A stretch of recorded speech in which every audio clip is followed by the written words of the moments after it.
The idea of a personal brand will die when Bob Catter dies. So I think that the biggest mistake that particularly a lot of young Labour politicians are making is that they're trying to develop a personal brand on social media. And here's the thing.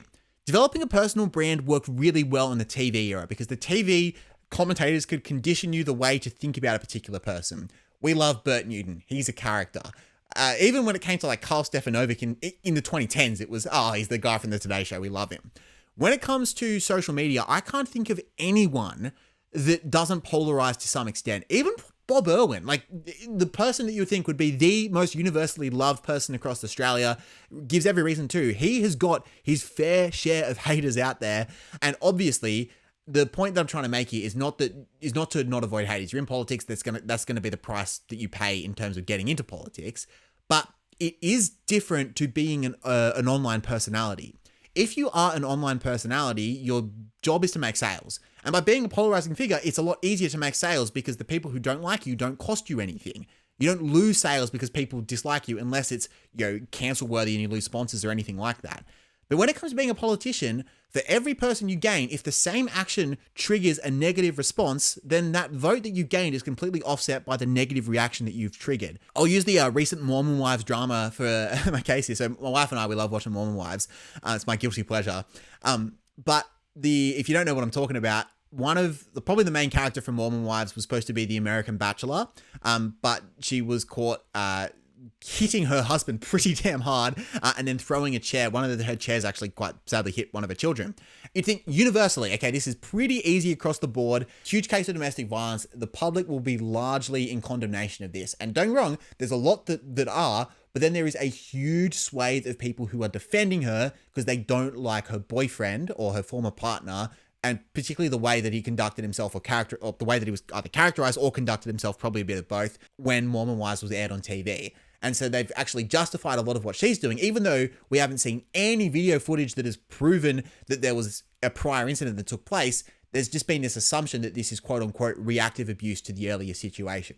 Anyway, my point that I'm trying to make is even the thing that you would think would be the most stereotypical, we can all agree on this together, it's not happening.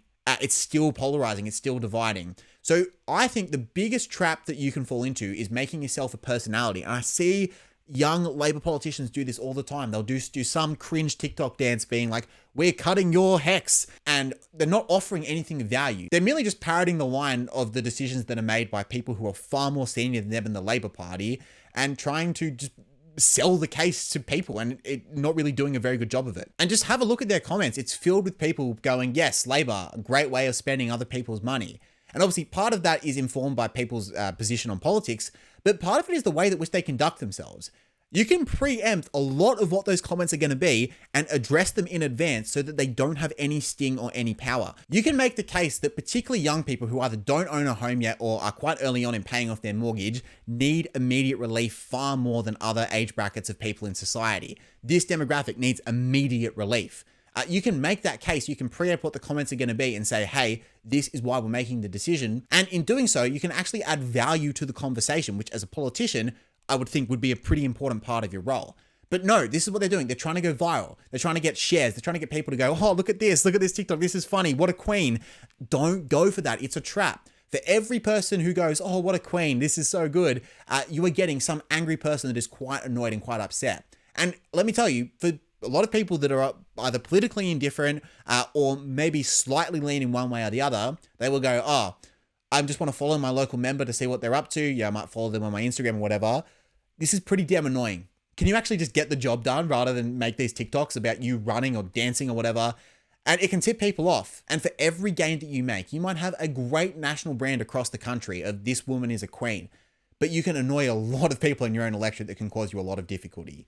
Do not fall into the trap of trying to become a personal brand. Instead, focus on being the provider of value, the guru, someone who can be a trusted authority in the area. Even when it comes to commercial personalities, the era of the personal brand is actually dying when it comes to the way the modern algorithms work. Because the algorithms figure out what you like and just serve up what you like on a platter, if someone is giving you a diverse range of topics and is incorporating a pretty sparse number of interests, it's going to confuse the algorithm and dilute the push of particular content or particular reels. And so at the Bale Carlton Academy, we've created a step-by-step guide for how to actually start your social media if you have just joined the party. And how do you get it to a point where you can then go to the party and leverage it and go, you know what?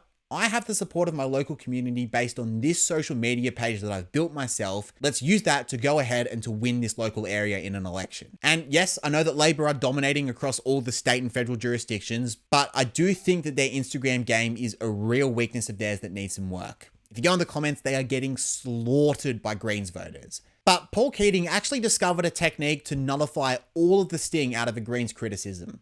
Watch what he does in this video right here.